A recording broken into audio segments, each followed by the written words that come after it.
Let us write this equation as 2 to the power x minus 2 to the power x times 2 to the power minus 1.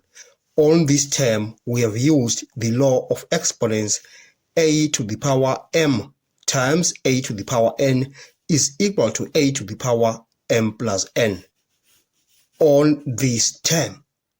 Now, this equation shall become 2 to the power x minus 2 to the power x times 1 over 2 to the power of 1, because we say a to the power minus m is equal to 1 over a to the power m.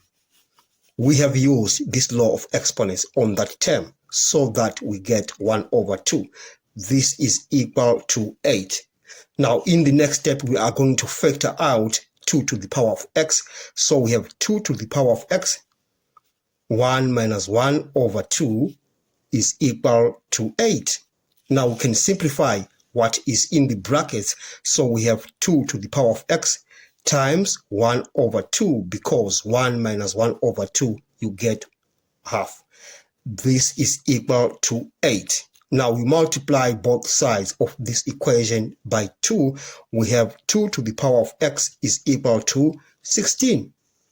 Let's express this in terms of 2. So we say 2 to the power of x is equal to 2 to the power of 4, because 16 is 2 to the power of 4. Now, the bases are the same. Therefore, we say x is equal to 4, because when the bases are the same, the exponents are the same.